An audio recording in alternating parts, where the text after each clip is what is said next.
Thinking Sideways is not brought to you by a severed head. Or maybe it is.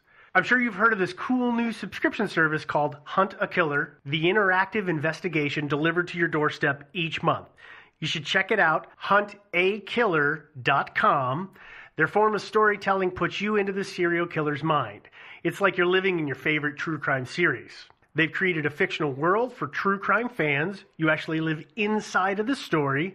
And if investigating isn't your thing, you probably know someone who would love this as a gift. As a special offer to our listeners, they provided us with a 10% off code. That offer code is Sideways. So go to huntakiller.com and enter the code Sideways. Thinking Sideways. I don't get it. Uproot the aliens. You must unlearn what you have learned. I don't know. Stories of things we simply don't know the answer to. Hey guys, welcome to another episode of Thinking Sideways, the podcast. I am Devin, joined most weeks by Joe and Steve. We're going to talk about a mystery tonight. Oh, we are? Mm-hmm. Yeah, I know, it's surprising. And I'm pretty sure actually this was a listener suggestion at one point, but I can't find it on the list. So if it was, I'm really sorry, mysterious listener, for not being able to find you. But if it wasn't, yeah, take it.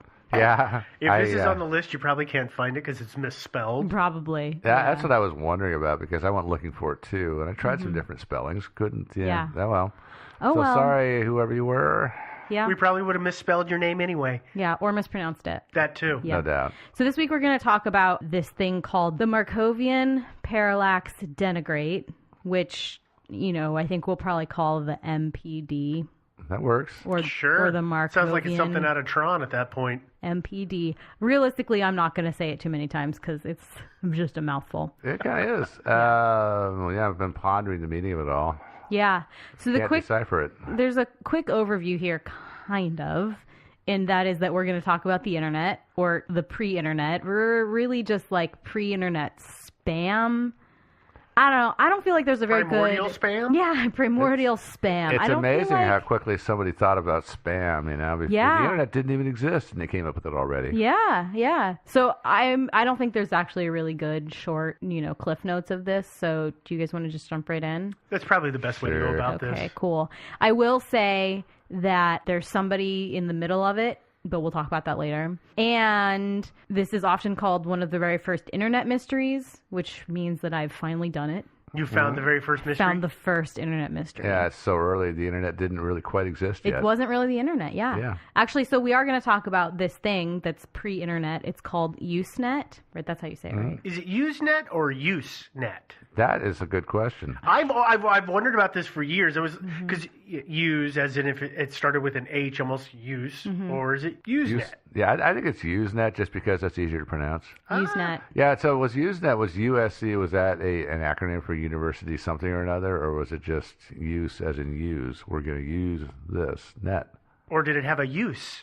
Yeah. Another mystery. So Devin is looking Usenet. at us What like about with daggers for. There's also useless net. And, Yeah. That's when your Wi-Fi goes down. I think maybe it was the user network, Usenet would be my guess, but please don't quote me on that. And if somebody knows, please don't make fun of me for not knowing because I'm sorry. I never saw it called out really, so that's why I was curious. Yeah. This Usenet or Usenet was created in 1979, though it didn't really, it was conceptualized in 1979 and then became publicly, quote unquote, publicly available in 1980. As with the real internet, Usenet was made for universities. The University of North Carolina and Duke University were the first early adopters of this system. And just for those of you who don't know, the World Wide Web, which is... The internet is a weird thing. I don't think people conceptualize of the internet a lot, but there are parts of the internet that we don't know exist. There's quantum web and all this stuff. It's really fascinating. If you're interested in it, you should go read on it. But the World Wide Web is something that's slightly different from the internet even. But the World Wide Web took shape in 1988. And that was like the first direct IP connection between Europe and North America. That's when that first IP connection was established, was in 88. So Usenet is about 8 years ahead of its time. And granted, there were some other kind of proto-internet network situations before then, dating back to, I think, the 50s even. ARPANET? Yeah, 1969, I Those think, were all actually. like military, ARPANET. government Yeah, kind of military things. or just like on-site local networks that were all connected to each other. And then, even before the internet, there was stuff like just you could call BBSs if you had a modem. Remember modems? Oh, yeah? Yeah. I remember thinking, man, how could they get any faster? Oh, yeah, no, I had a 300 baud modem, and I'd dial up these BBSs and stuff, and I'm watching the characters going across the screen, and then I upgraded to a 1200 baud modem, and oh, wow, it was so cool. Yeah, I remember the pain of trying to watch an image appear. Yeah. Like, and it wasn't even, I was young enough, it wasn't even as if it was anything dirty. I'm on National Geographic looking at giraffes. Like, man. And Carta. Gonna take forever. Yeah. For the layman, we can say that Usenet was just like a mail server. It was part mail server, part file transfer, and part kind of announcement board. That'd be similar to an early forum situation, kind of like Reddit or... Yeah, like the bulletin boards were that way. They were kind of like forums also. So my real quick question, because of course now you can't see images of this stuff very easily, but most of what I understand is it was purely character driven. It was text driven. It wasn't like today where there's words and pictures. Yeah, there's no sure formatting. it was.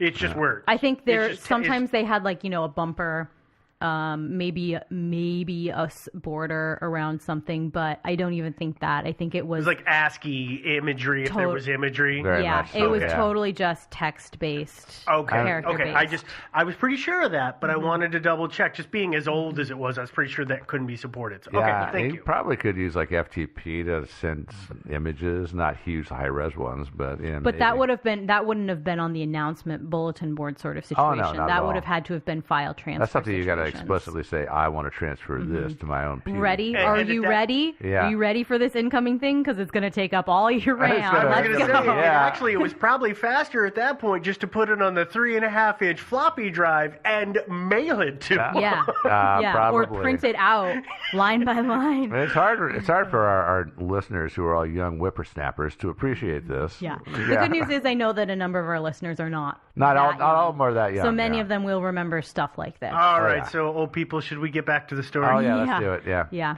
Oh, no, I was doing a little searching for information on this one, and I came On ARPANET. and on the Markovian Denigrate in general, and I came across this paper. It was an academic paper. They were talking about the relationship between Usenet and the DARPA and DARPANET, and because in those days Usenet was always trying to interface and interact with DARPANET, and DARPANET was DARPA always, or ARPA? or ARPANET, I guess. Yeah, it would be. I guess it would be ARPA. Yeah. It was Okay. ARPA. So the ARPA, they would be trying to get into ARPANET, and ARPANET was very exclusive, very choosy for obvious security reasons about. An ARPANET, giving for people- those who are unaware, is a packet switching network that was for the military, basically. Yeah, for the essentially, government. Yeah, the advanced research projects. Yeah, and so this paper was hilarious because it was all about the relationship between the two and how it was an example of sort of gender bias, because to them the authors of this paper, who were obviously somewhere from the fever swamps of academia, ARPA represented like the masculine, and here was Usenet, the feminine, trying to get access, and here was ARPA going, no, and just being mean for the sake of being mean, and so You mean like it is and today? this was somebody who in one of our universities writing a huge freaking research paper on this issue of ARPA being mean and kind of like masculine. Bully. So Yeah. it's not a new issue, kids. So the trolls have always been here. Always been here. Oh, yeah. Yeah. Where there is electronic mail, there is course. spam. Naturally. Of course. And Usenet had a mail system and a forum system, which were kind of... it's my understanding that the way that replies worked is it was kind of like emailing to the board almost, because it was your username was your email address, basically. Yeah, I don't know if you could like email somebody specifically back or if it just got posted publicly to the board. It did, but I think it was like through the email. It's hard to really grasp. Parse out exactly how it worked. Yeah. But what was really nice about this system is there were no links that you could click on. Yeah. So that's a really great thing. Yeah. It's like, hey, your password is all messed up. Click on this link and give us your password, and we'll fix everything None for of you. None of that. No, exactly. Yeah. So in 1996, Usenet developed a unique spam issue, and it was spam on its news feeds in the comment section mostly. Comment spam. God, comment the worst. spam, but also on boards. Mm-hmm. News feeds were server specific, so the way that Usenet worked is that each like little community had its own server, but the servers talked to each other. So you would get, if somebody posted something on like the everybody news bulletin, you could specify that news bulletin would be shared on all of the servers. They would communicate and kind of subscribe. Yeah, kind of infect each other almost, which is kind of what happened with this. Well, these, I guess. The posts were subjected Markovian Parallax Denigrate. These are the spam posts. Yeah, the spam posts. And the text of these spam messages were all different. There were reportedly hundreds, like within just on one day. So it's kind of a giant on attack. August 5th, that this happened. Most of them were subjected Markovian Parallax Denigrate, but some of them just had those words in them that people kind of attribute those to maybe being part of this as well, but it's hard to tell. And the messages sounded something like this.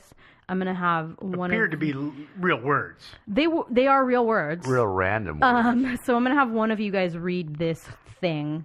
Okay. Okay, we got a Rochambeau for this. Oof. All right. Damn, I get it. All right. Okay, go for it.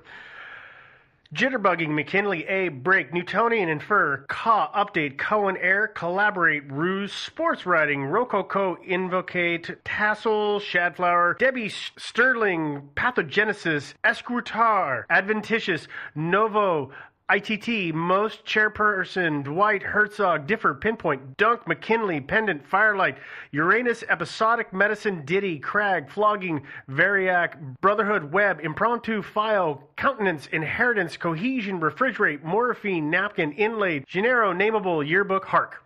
Okay, first off, you mispronounced Rococo. Of all the things I mispronounced in there, that's the one you go for? Oh, there are a few others. Thanks, yeah, dude. Okay. Okay. That was the Now- one that really bothered me. Now, listeners, you listen to this podcast. Please take the And time. Go back 30 seconds and listen to it again. Listen to it like 5 times in a row. Yeah, this is pretty typical Actually, for us, really. please, somebody make that your ringtone. Yeah. You are going to confuse some people. Yeah, for real. So you, like us, probably immediately assume that this is a code of some kind. Has anybody tried to crack it? Let me put this on the back burner. I gave it about 10 seconds and decided, it's not worth it. I gave it more than that, but let's put it on the back burner. But let's put it on the back burner, I'm an idiot. and we'll talk about it in theories, okay? Okay. All right. The users of Usenet, predictably, were the same type of people who are users of, like, Reddit these days, and predictably, when there were hundreds of these gibberish messages spamming the daylights out of them, they decided to take action and launch a full armchair investigation. Does that mean Good they for them. lost their minds? Yeah, I think they did. A lot of them did. And just like the users of Reddit, they lost interest like within 2 days. Well, this is not the sort of thing that really grips you and holds you for a long time. Yeah, it's not. Well, Which of is why course- we're doing an episode on it. Well, of course, interestingly, I mean, for these guys, really, it was. You got to remember that this was like probably the first mass spamming out there. So It's a new thing. We're totally used to it now. We just ignore it. But for these guys, it probably was an interesting phenomenon. Yeah, I probably That just they got looked like. bored with. I think one of the things that a lot of people just assume is like, hey, okay, somebody's messing up, something messed up. The way that file got transferred to my server is scrambled. So whoops, oh well. But then when they started talking, they were like, no, these things are showing up everywhere, and so they were a little intrigued, but they didn't really get very far. End of story. Just kidding. Not quite. 10 years later, and 10 years ago from when we're recording now, so even longer. The internet had matured somewhat. It had become the internet. Yeah. Let's be honest, the internet has never matured. Yeah. Well, there is that. Let's be fair. You know, it's interesting. I can't remember the guy's name. He was like an academic type guy, and he was talking about the future of this internet thing, that was going to come up. All these people Mio like, Akaku online. or whatever his name is. I can't remember his name, but he was talking about what it's going to be like. It's just like to be all these people that will be online, and because everybody shares the same interests, and because everybody wants to be there, it'll be a very positive community. I know who you're talking about. You know what I'm talking about? Yes. You can't read it without laughing. Yeah.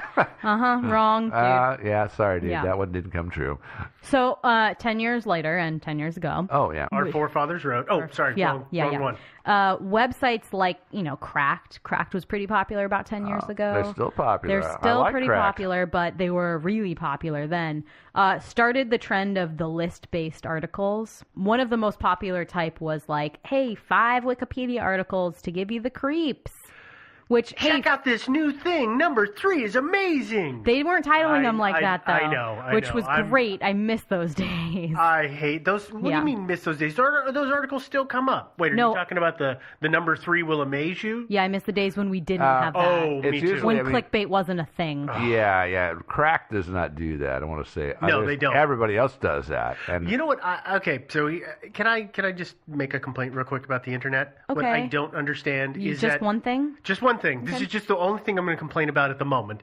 Is that I will see an article and I will think, okay, I'll look at it. I know it's clickbait.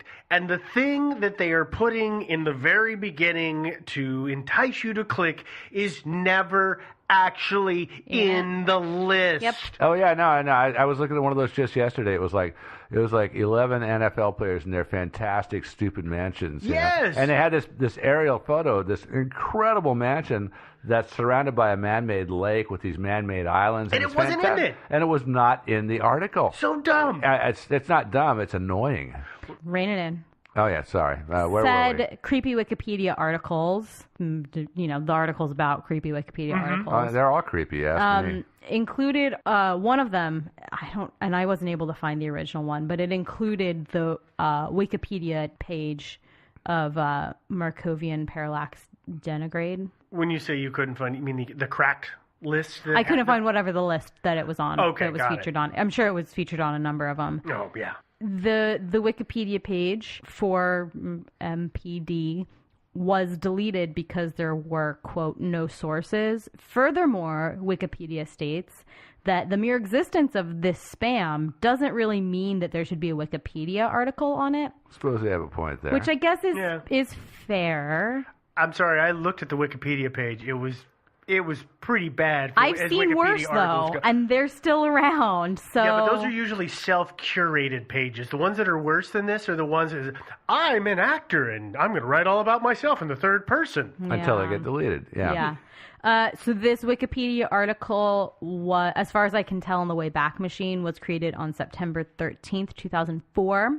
And then it was deleted finally on May 10th, 2009 from Wikipedia. I guess remember that date. It's very vaguely important, maybe. Could be important. 5, 10, Could be 9. interesting in one of our theories. All right. And it won't surprise you that 7chan got a hold of this tidbit and decided to start digging.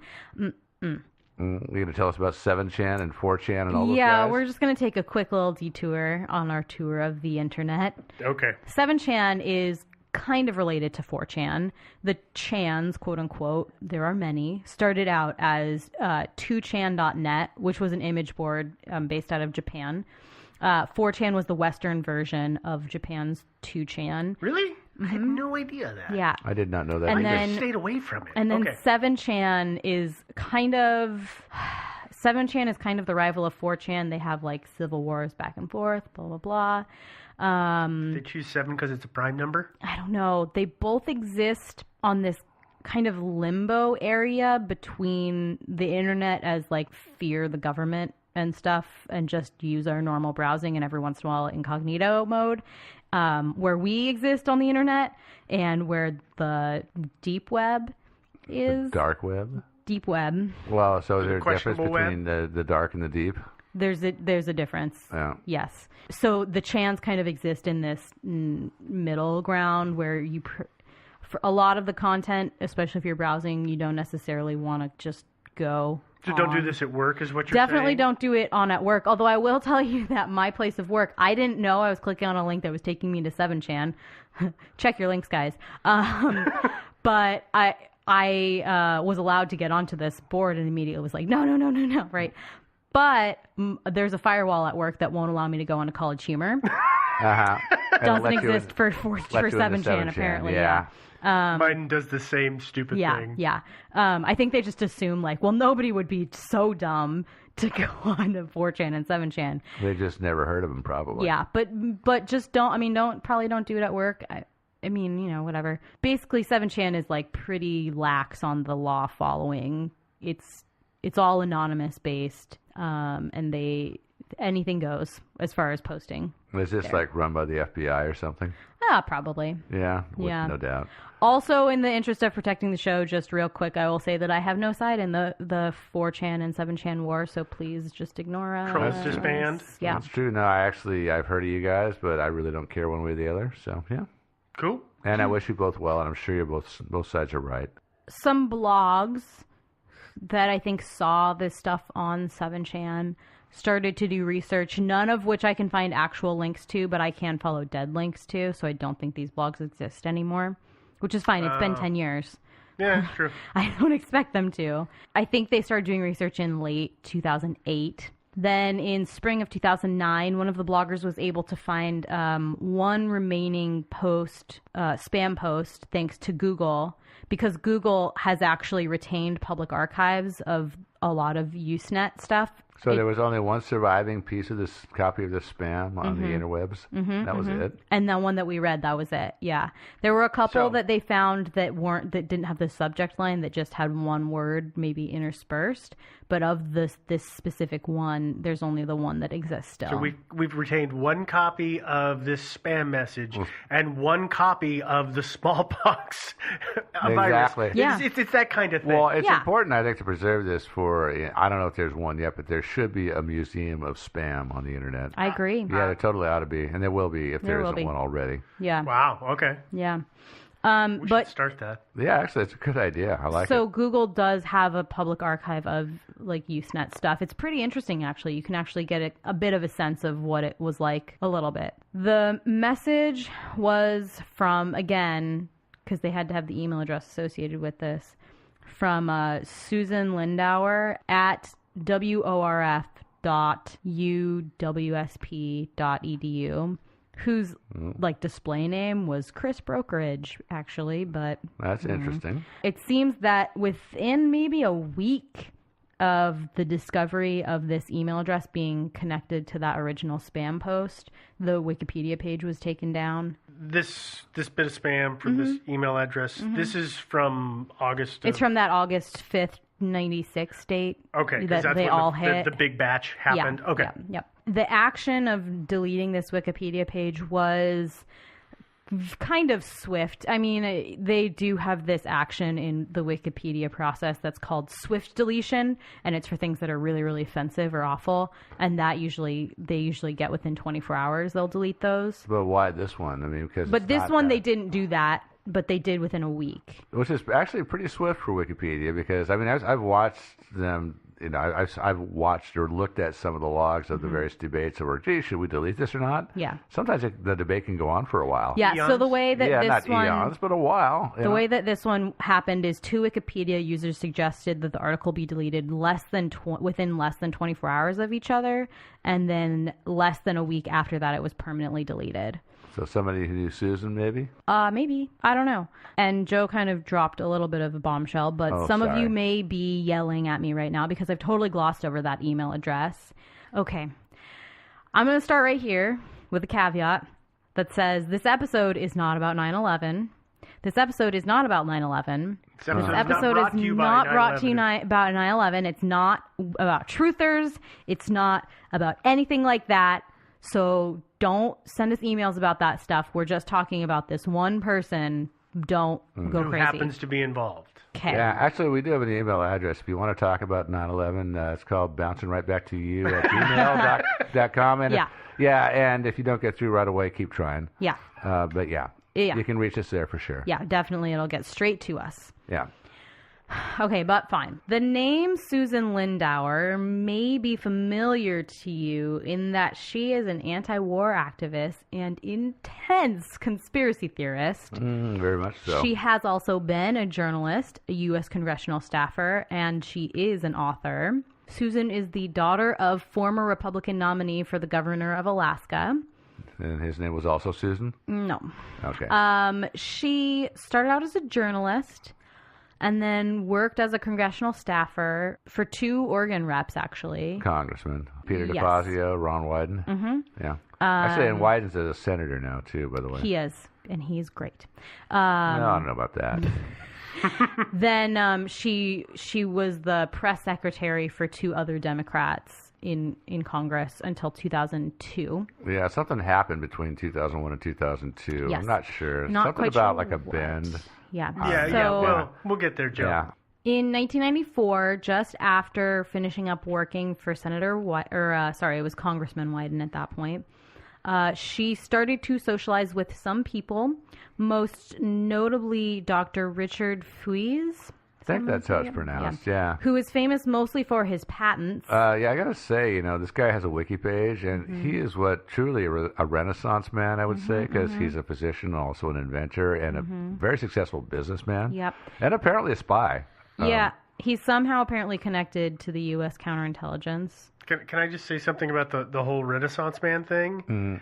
He may actually just be very good at getting his name on patents, Joe. That might be it, too. I work at a place that files a lot of patents, and there are certain guys who you can tell get consulted on things all the time and therefore get their name on it, because there's no way with the work that I know that they do that they could have that many frickin' patents in a short period of time. Well, it might be Renaissance man. It's maybe overstating a little bit, but Okay. all I want to say is this guy really. It's an impressive. He's got an impressive resume. list, He's got his fingers in a lot of pies. Okay. I mean, really, wouldn't you say? Yeah. Yeah. So, for reasons I'm not totally clear on, Susan and Richard started meeting on a weekly basis to discuss diplomatic ties and Richard's, quote, infiltration, unquote, of a network of Syrian terrorists. I've read that Susan referred to Richard as her, quote, contact in the CIA, unquote, and that when someone asked him if he was, in fact, in the CIA, he said that he could neither confirm or deny that, and he couldn't discuss it further. Yeah, which usually means that he's never been anywhere near the CIA. Yeah. Although in this guy's case, not necessarily so. So I'm just going to go ahead and pause right here and say that I literally cannot tell what is truth and what is fiction when it comes to Susan. So Or Richard. I'm just going to Richard, some of the things he says, I question. So I'm just going to say all of it and let you be the boss of deciding what you believe and what you don't believe. Susan started to claim that she had been harassed after meeting with Libyan officials to tell them that she didn't think they were responsible for the Flight 103 bombing in 1988, which was the Lockerbie bombing. Yeah, big thing. Yeah, I'm shocked that suddenly she was getting harassed for telling people that she didn't think they were responsible for it. She was sure that Gaddafi was framed for the whole thing. Mm-hmm. Yeah. Eventually, Gaddafi did acknowledge responsibility for the whole thing. Okay. He did. Susan was sure that neither Libya nor Syria were blamed for that incident. In 2000, when W was elected, George W. Bush, he selected Susan's second cousin as his chief of staff. Apparently, she went a little crazy. The second cousin or Susan? Susan went a little crazy. The second cousin was a guy. And started leaving him, his name was Card, started leaving him letters on his doorstep, basically offering to use her, quote, intelligent contacts, unquote, to negotiate a way out of the war in Iraq.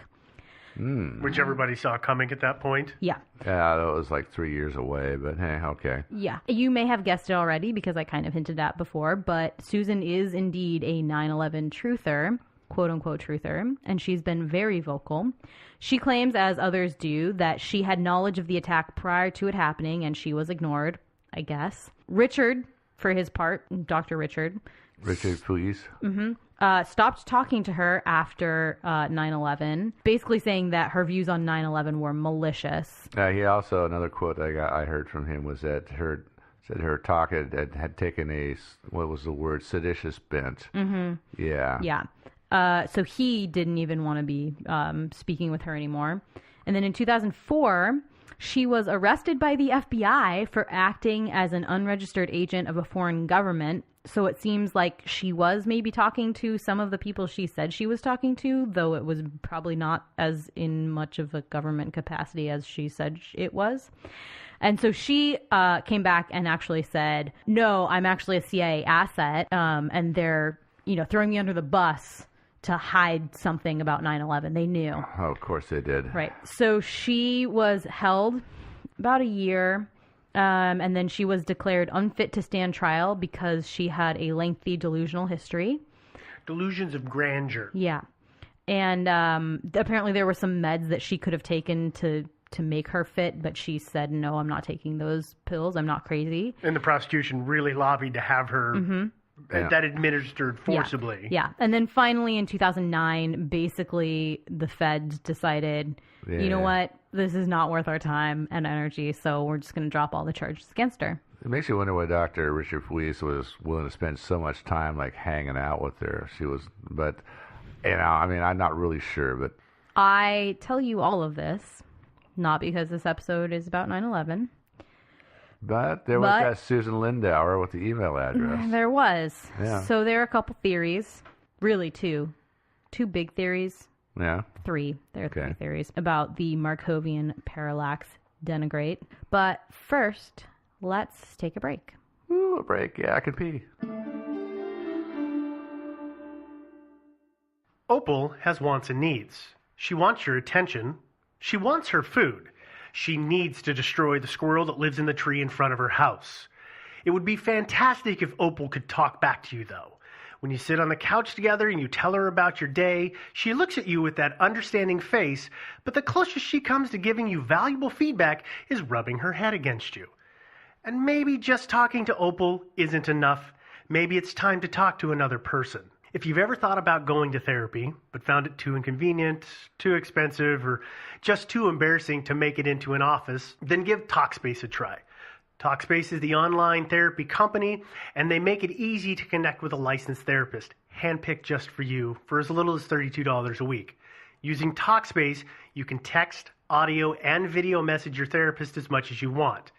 Your Talkspace therapist can listen to you vent about work, or family, or explore relationships with people around you, and help put you on a path to a happier life. To sign up or learn more, go to Talkspace.com/sideways, and as a special offer to our listeners, you can use the coupon code SIDEWAYS to get $30 off your first month. That's Sideways at Talkspace.com/sideways. Opal's needs are pretty simple because she's a cat. Yours aren't because you're a human. And we're back. Let's talk about theories. Let's. Please. Since we were just talking about old Susan. I don't think she'd like to be referred to as old. Yeah. It was old. I don't know how old she is. O-L-E. O-L-E. Well, Yeah. by the way, Old Susan. Yeah. Is she still alive? Yes? Yeah. Does she have a website? Yeah. And she's on a whole bunch of websites. She's on the She's circuit. alive and kicking and hosting talks. Talking about 9/11 and the truth and all that stuff. Yeah. Or at least her story. So the first theory we're going to talk about is Susan really was a CIA asset, and she was posting coded messages on Usenet as early as 96. Susan was apparently actually meeting with Middle Eastern diplomats. So that's what got her in trouble. This is actually in her official capacity or just meeting with people. That's a good unofficially? question, Joe. According to her, it was an official capacity as a back channel contact for the CIA, right? She will, if you watch her videos, which I really tried to watch. They're hard to get through. They're hard to get through. Yeah. She repeats a lot of the same words over and over and over, as if the repetition of the word increases the truth of it. But she kept using the word back channel a lot, and that was how she was contacting. I think she talked to not Iran, it was Iraq, and apparently got some money for doing so. Though she From the Iraqis. denies that she got money, which is one of the things that landed her in hot water. Yeah. Because it appears she did not fill out the proper IRS form, which I had the number of written down and I don't have anymore. Yeah, so, I mean, like I said, I can't tell what's true and what's not when it comes to her, so... And the other thing that people point to is that the revelation of Susan's name being attached to that spam does seem to coincide with the apparent wiping and or totally discrediting of the Wikipedia page and anything online regarding it. So Susan, maybe... What was Susan doing in has a August of friend with the 1996 is what I want to know, because that seems like that would be when the important thing went down. It would be, yeah. And as far as I can tell, she wasn't doing anything of note at that point. Is that correct? She was working for Karen Mosley Braun. Carol Mosley Braun, who was at the time a senator for Illinois. Is that true? Yep. So, Yeah. but the senator that she was working for didn't have any kind of nefarious CIA or black ops kind of seat on some council or anything that we knew about? Now, she was actually a one-termer, and she was considered kind of a lightweight, and she wasn't really let near anything too serious. She was She too was- new to start Yeah. with? No, Yeah. she was in Senate from 93 to 99. Which is one Senate term. They're 6-year Oh, terms. that's right. I always Yeah. forget. That's so sad. Yeah. Yeah. Okay. So, no, but that doesn't necessarily mean that Susan wasn't doing other stuff. Doing other stuff. Okay. She could have been, yeah. Yeah, I don't know. All She'd right, been all around right, the hill for a while, so... Oh, okay. Yeah, I mean, that's 2 years that she's been talking to Mr. Robert Fries or Fries or however you say his name. Yeah, Mr. Fwees, the Yeah. doctor. Yeah. Yeah, so on the other hand, Susan is kind of guano crazy, so... A little bit, yeah. I don't know if I trust that. She and Carol Mosley Braun would have been a good fit, actually. She's now ambassador to Samoa. Yeah. Yeah. The senator? Yeah. She was ambassador to somewhere else before, too. Somewhere not important. Yeah. Yeah. Like Samoa. Yeah. I'm sorry. I'm Samoa really sorry. is important. It is.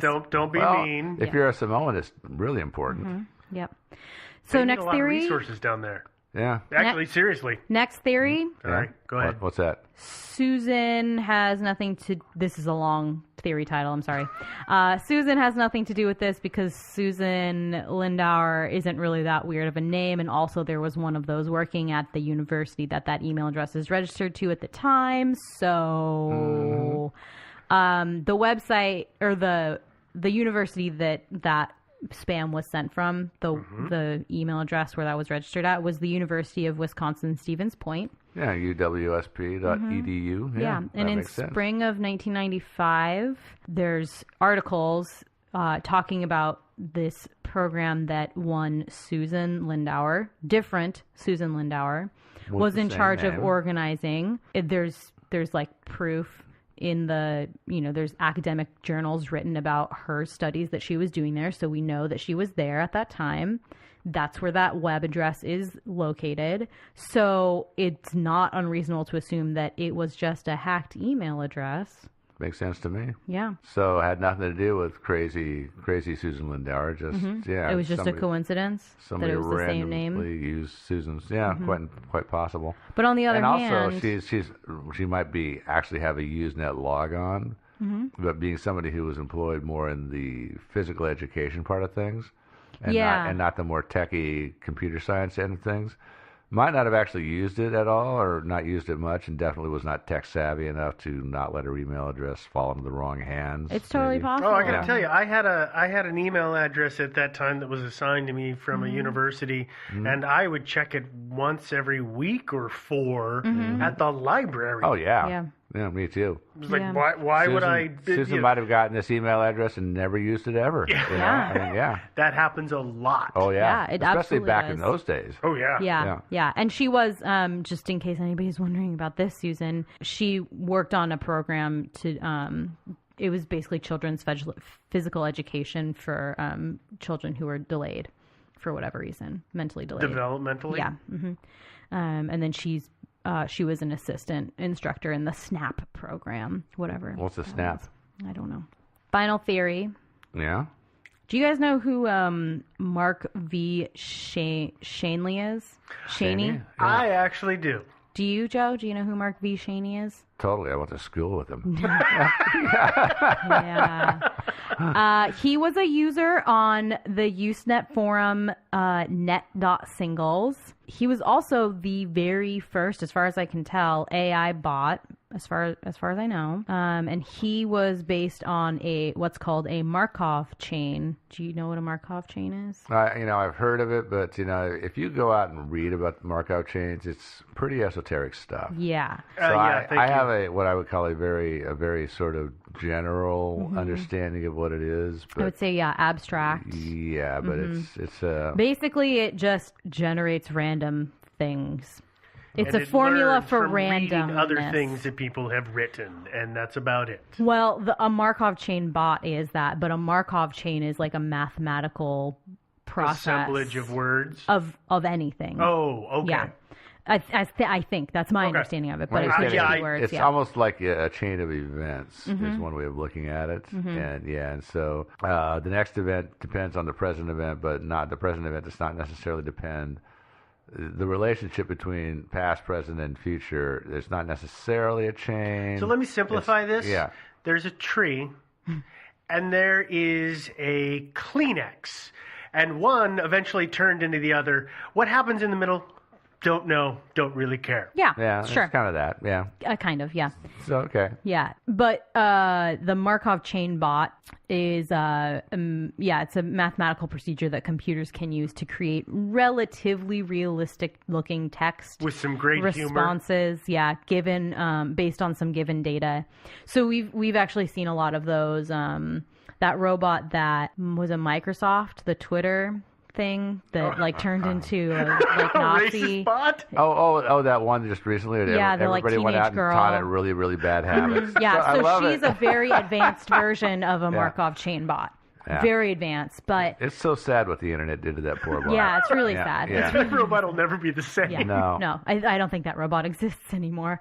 But that's basically that sort of thing. And Mark, actually, going back to That's Mark V. Shaney. Mark V. Shaney. He's actually pretty successful, but he was prone to saying things like, I spent an interesting evening recently with a grain of salt. Yeah. I say stuff like that all the time. I mean, I've read some of the other stuff that he said, and realistically, it could have, it was early internet days. It could have just been like a really quirky, awkward dude on the other end. Yeah. Or maybe even somebody who, like, English wasn't their first language. True. But he was pretty convincing. Did he get a lot of dates? I noticed he was on net.singles on Usenet, right? I don't think There's he a got lot of story dates. about people who, thinking that Mark was real, were at some gathering and was overheard by one of the people who had created Mark V. Shaney saying, I wonder if Mark V. Shaney is going to be here. So Yeah. people bought into it. Yeah, yeah. And we see these bots. You see the screen captures of, like, Tinder bots, for instance, right? This is the same sort of thing. But Those must be the ones that never show up for their dates with me. yeah, Yeah. I know, it's kind of pain. It's sad. Yeah. If So you'd stop giving me your credit card. yeah. Is that it is? Okay. We're talking Markovian Parallax Denigrate. Is it Denigrate? You think it's, denigrate? Yeah. You're thinking that it was just something sent up by a bot? I kind of do, actually. Markov is in the name already, right? And, something being Markovian is like a random generated string of stuff. And, I don't know. I just, like, that makes sense to me. That makes a lot of sense to me that it could just be this bot. And it, was named something tongue-in-cheek, and it just kind of went off the rails a little bit. But that, to me, makes the most sense.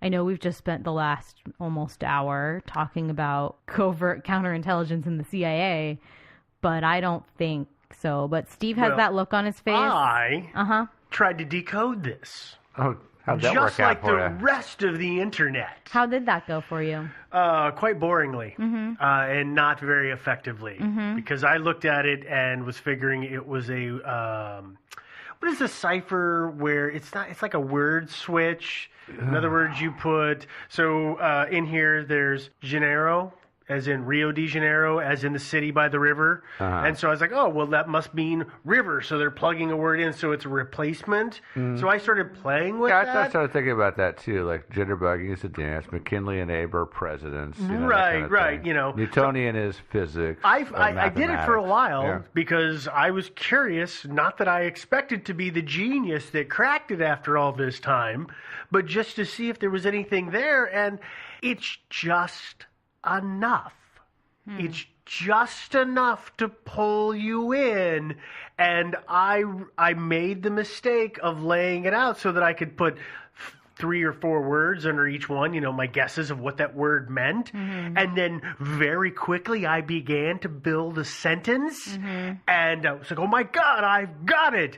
What I had gotten was confirmation bias. I will admit this I was freely gonna right say, at the beginning. It's real interesting. I mean, you can find the meaning in words connected pretty easily. Yeah, and so I see why people are so curious. What I am sad about is that only this one string of 6, 12, 18, 24, 30 some words are remaining, because I would like to see other instances of it just to see how they're assembled, because if it truly was a code, you can't break the code with just the ciphertext. Yeah. It's, you don't know what the encryption algorithm is. Right. I mean, one of the things that occurred to me was that the number of letters in each one of these words could represent just a number, which is, of course, the number of a letter in the alphabet. But then we need to know the book it's tied to. Well, not necessarily. No, it could be a simple substitution of cipher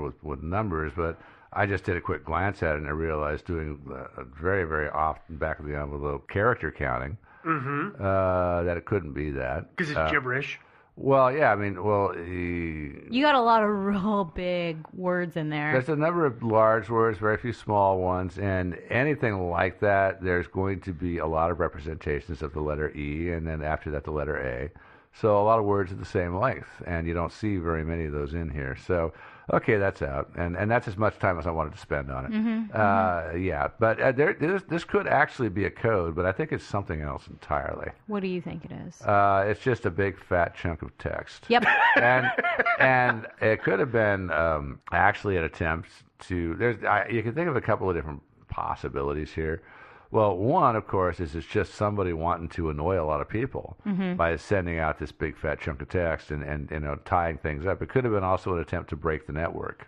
Yep. Just let's see how much stress this network can take. Like the way, WebDriver Torso. Yeah. I mean, you know what that is, right? No. It's those videos that were getting 6 uploaded seconds? like insanely fast to YouTube. They were like 6 seconds, and they were just like a tone and like blocks of Oh, color. yeah. I know what and you it mean. turned out that it was Google just testing how robust the system of YouTube is. Exactly. I mean, And that's I kind of what I'm thinking about this. So it could have been a way to map the network and see, well, where's this going to go if I send this out?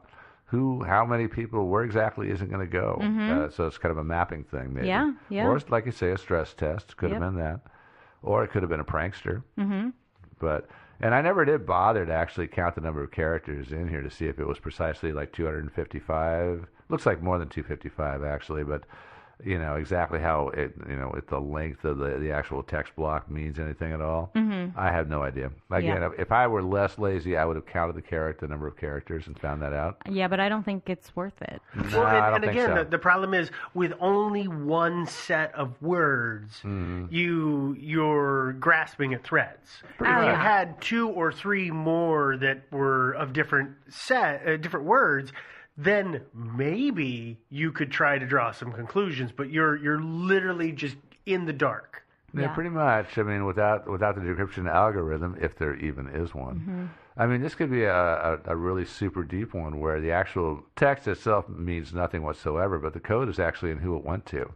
And I'm guessing that Susan Lindauer, the 9/11 lady, it has nothing to do with it. No, I would I'd say agree with not. that, Yeah, I'd yeah. say definitely not. That is just the internet loving a coincidence. Yeah. Oh, yeah. Yeah, pretty much. Yeah, so, yeah, as far as decoding this, I'm going to give it another 10 seconds, and that's about it.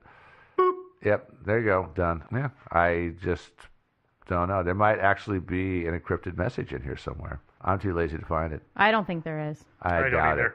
Yeah. Okay. Wait a second. We haven't talked about aliens. Are you going to just wrap this whole thing up without talking about aliens? I was gonna. Okay. Yeah. What about them? I was gonna wrap it up without talking about aliens. Oh, okay. Fine. All right, go ahead. Wrap it up then. Okay. Well, sorry to anybody who wanted this to be a super exciting conspiracy episode.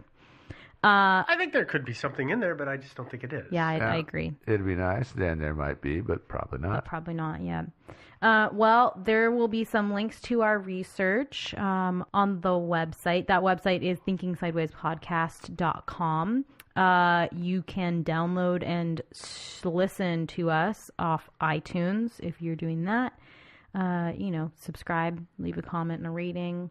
You can stream us pretty much everywhere, including Google Play at this point. We are on social media. We've got a group and a page on Facebook. We've got a Twitter, which is Thinkin' Sideways, not Thinking Sideways. And we have a subreddit that's just called Thinking Sideways. If you have suggestions, comments, questions, anything like that, you can feel free to send us an email as well. That email address is thinkingsidewayspodcast@gmail.com. Or if you want to be super sneaky and talk about the bimbo on the show, which I know you're talking about me, and it's bimbad, you can send it there as well. Mm-hmm. Yeah. Yeah. Keep trying. Yep. I totally saw through that. Mm-hmm. And then if you want to buy merchandise, you can do that on our website. We've got shirts, mugs, stickers, kind of anything you could possibly want. There's links to our Zazzle and our Redbubble stores on the right-hand side of the website. Mm-hmm. It's groovy. It's all high quality. Maybe, I don't know. I hope it is. We hope. Yeah. Nobody's complained yet. Yeah, dishwasher safe, I think. Microwave safe? I don't know about that. I'm not I sure. don't think the stickers are microwave safe. Yeah. I don't think so either. Well, all of that having been said, I think we're going to go ahead and just get on out of here. Yeah. Jitterbugging Abe something. Yeah. Damn it, you took away what I was going to say. Oh, sorry, man. I'm going to use a back channel. It's a back channel. Back channel. Toodaloo, everybody. Bye.